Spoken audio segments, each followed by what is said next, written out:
Ассаламу алейкум, ардактуу көрөрмандар. Эфирде иман сабактары көрсөтүүсү. Сиздер менен мен студияда Зарема Дженалиева. Бүгүн студиябызда конокто Кыргызстан мусулмандар дин башкармалыгынын халал бөлүмүнүн башчысы Бактияр Токтогазы уулу агайыбыз болмокчу. Ассаламу алейкум, студиябызга кош келдиңиз. Алейкум ассалам. Бүгүн биз мусулмандардын ыйык майрамдарынын бири болгон Курман айт майрамы жана курмандык чалуунун шарттары жөнүндө сүйлөшмөкчүбүз. Алгач айтып өтсөңүз, Курман айт майрамы кайсы күнгө белгиленди? Бисмиллахиррахманиррахим. Жараткан Алла Таалага чексиз шүгүрлөр болсун. Сүйүктүү пайгамбарыбыз Мухаммад саллаллаху алейхи вассаламга Алла Тааланын саламы жана салаваттары болсун. Кудай буйрса, быйыл 2023 жылы Курман айт ушу 28 июнда болот. Бардык жерлерде адаттагыдай ошо Курман айт намаздары окулат эртең менен. Так сааты дагы белгиленет. Ушул саат 7:30 болуп калат го. Анан адаттагыдай буйрса, ушул Борбор калаада дагы, Бишкекте дагы саат ушул аянтта буйрса окулат, эски аянтта айт намазы. Деги эле Курман айт майрамынын маанисине токтоло кетсеңиз. Курман айттын эгер биз тарыхын ала турган болсок, курмандык чалуу бул Ибрахим пайгамбардан башталат да, билесиздер. Ибрахим пайгамбарга Кудай Тааланын аяны ошол келет, ошол сүйүктүү болгон уулун баласын курмандыкка чалсын деген. Бир нече ошо кайталанып, ошо түшүндү. Анан Ибрахим пайгамбар ошону иш жүзүнө аткарганы келет дагы, ошол мына эми Алла үчүн болсо дагы баламды курмандыкка чалам дейт. Бирок Кудай Тааланын бул суносу болот. Ошо чылам деген учурда Кудай Таала алга соя турган малды түшүрөт да. Бул ошол исламга чейинки. Ал эми исламда пайгамбарыбыз Мухаммад саллаллаху алейхи вассалам учурунда кандай болгон? Буга далил ошо Куранда ошо Каусар сүрөсүндө келет. Аузубиллахи фасолли ли роббика ванхар. Сен Роббиңе намаз окугунда курмандык чал деп пайгамбарыбызга келген буйрук бар. Пайгамбарыбыз өзү дагы иш жүзүндө бизге ошо курмандыкты чалып көрсөтүп келген. Курман айт, курмандык качан болот деген бир суроо бар да. Бул ай санагы менен эсептелинет да мусулмандарда. Себеби бул жылат. Орозо сыяктуу бул Курман айт дагы жылат. Мисалы үчүн азыр ысык күндөргө келип атат. Бул дагы мисалы үчүн эми 28 боло турган болсо, дагы бир 10 күндөй дагы бери жылат да эмки жылдарда. Орозо сыяктуу. Анан бул жерде Зулхиджа айында болот.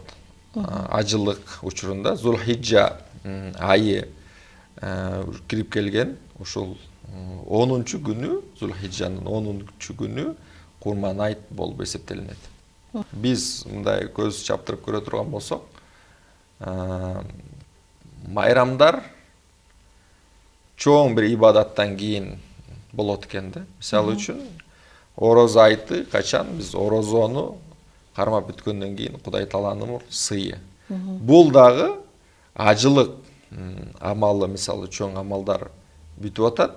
Мына ошол күндөрү ушу Кудай Тааланын берген сыйы да мусулмандарга. Бул кандай болуп өтүш керек? Бул албетте ушул жайыл дастаркон, кимдин кандай мүмкүнчүлүгү бар. Буга кошумча колунда барлар курмандык чалат. Өздөрү, мисалы үчүн ошол чалган курмандыктан туугандарына берсе болот, ошол кошуналарына, ошондой эле жакындарына, ушинтип.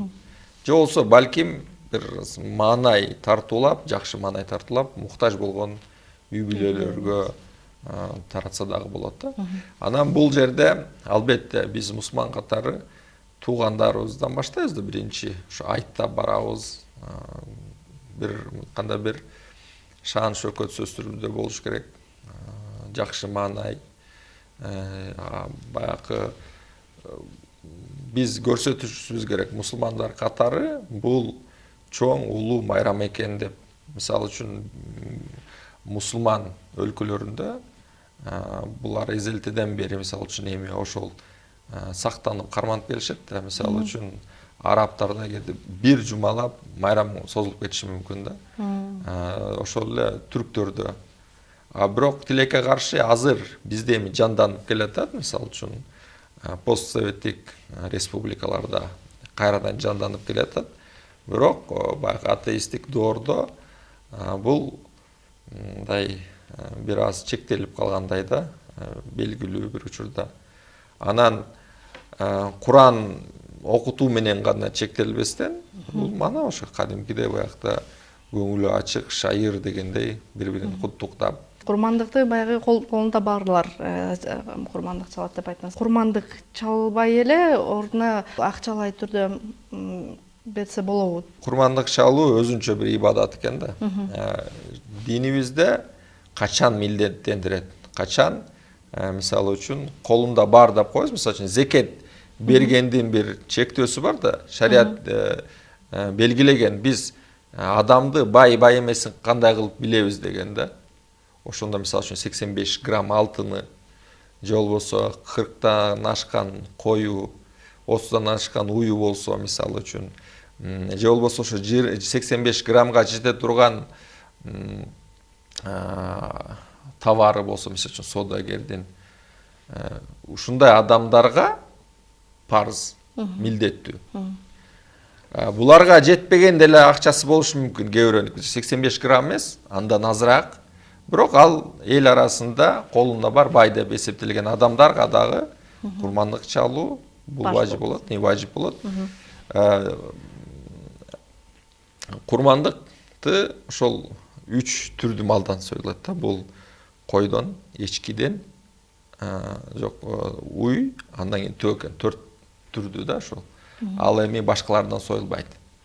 Анан бул жерде ошо курмандык чалуу эрежелеринде айтып кетишибиз керек, учурдан пайдаланып. Бул жерде кой, эчки булар 1 жылдык болушу керек. Эгер койдон боло турган болсо 6 айлыктан да жогору болот. Бирок ал семиз мындай караганда баягы 1 жылдыктарга мындай жетпейин дегенде бир чоң бир козу болуш керек да. Ушундайлар. Ал эми эчки сөзсүз түрдө бул 1 жылдан ашыш керек анын улагы. Ал эми уйга келе турган болсо, ача туякта бул 2 жашка чыккан, ашкан кунажын жосо букачар болуш керек. Төнү дагы төө болсо 5 жашка чыгыш керек, мындай чоң болуш керек. Бул кой эчкини ар бир адам өзүнүн атынан соёт да. Ал эми төнү, баягы уйду, буканы муну 7 адам биригип сойсо болот. Дагы убактысы бар да, мөөнөтү. Бул качан союш керек?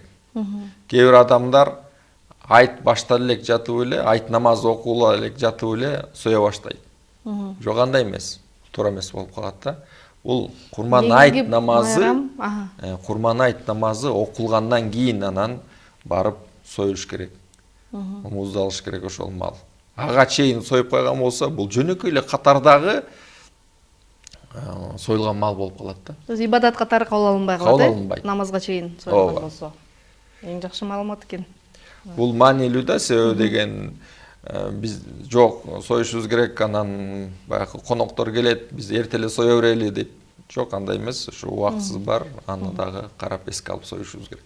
3 күн аралыкта сойсо болот, ошо Курман айт күнү, андан кийин дагы 2 күн. Күн баткан, 3-чү күнү күн батканга чейин жетишибиз керек. Албетте, 1-чи күнү сойгон бул сооптураак. Бирок жетишпей калат, кандай бир себептер болот. Ошондо 2-чү, 3-чү күндөрү сойсо дагы болот. Баягы мен 1-чи күндө өткөзүп жибердим, эми сойбой эле коеюн эмес. 2-чү, 3-чү күнү дагы сойсо болот. Баягы өзүнүн шарты боюнча ошол курмандыкка союлган малдын эти кандай кылып бөлүштүрүлөт? Бул жерде мен азыр жанагы сиздин сурооңузга дагы толук эстен чыгып бараттыр. Жанагы биринчи ошого жооп берейин. Бул жерде жанагы акчасын берип койсо, өтпөй калат да. Мисалы үчүн садака катары ошо курмандык ал союш керек, бирок берип койду жөн эле садака катары. Бул садака болуп калат. Бирок мунун бир ыкмасын кылса болот. Мисалы үчүн ошол адамга же болбосо бир адамга берип, сен курмандык чал менин атыман десе болот да. Ал эми жөн эле акча катар берип койгон болсо, бул катардагы эле садака болуп калат. Анан курмандыкты бөлүүдө эң жакшысы дейт биздин алымдар 3кө бөлүш керек. Ошол өзүнө, туугандарына, анан муктаждарга, анан ошол туугандарына деп коелу. Ушул 3кө.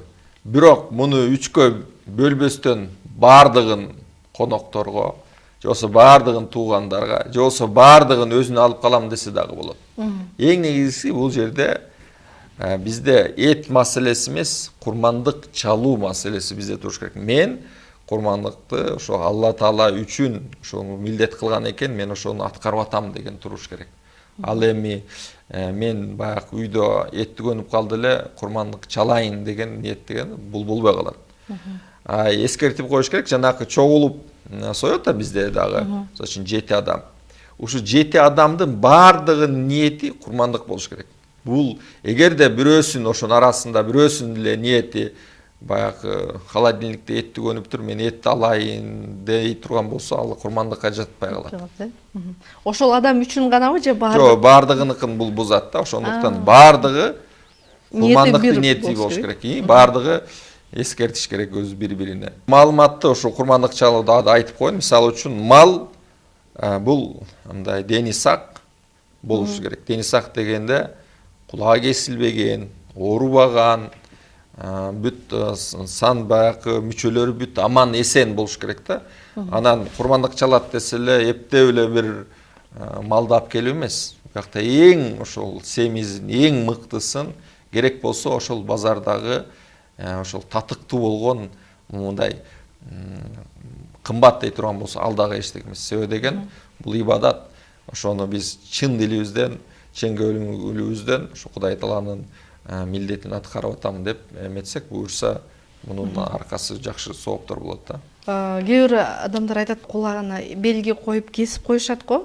Ошол дагы болбой калат, ошол мал деп бул кандай болуп калат? Бул өзү ошол кесилбеген болуш керек. Бирок кичинекей бир белги катары кесилген учтары бул эч таасир этпейт. Эгерде кулактын көбү кесилген болсо, ошол мал жарабайт да. Учурдан пайдаланып, ушул бардык Кыргызстан мусулмандарды ушул Курман айты менен куттуктайм. Баарыңыздар ден соолукта болуңуздар, аман болуңуздар. Ушул жашоодо кандай жакшы ой максаттар болгон болсо, Алла Таала ошолорду жеткизген болсун. Пайдалуу маалыматтарыңыз үчүн ыраазычылык билдиребиз. Эске сала кетсек, бүгүн студиябызда конокто Кыргызстан мусулмандар дин башкармалыгынын халал бөлүмүнүн башчысы Бактияр Токтогазы уулу болду. Биздин көрсөтүүлөрүбүздү Азия ТВ телеканалынын YouTube каналынан көрө аласыздар. Биздин YouTube каналыбызга катталыңыздар демекчибиз. Сизге ыраазычылык. Кийинки көрсөтүүдөн көрүшкөнчө аман болуңуздар. Ассаламу алейкум ва рахматуллахи ва баракатуху.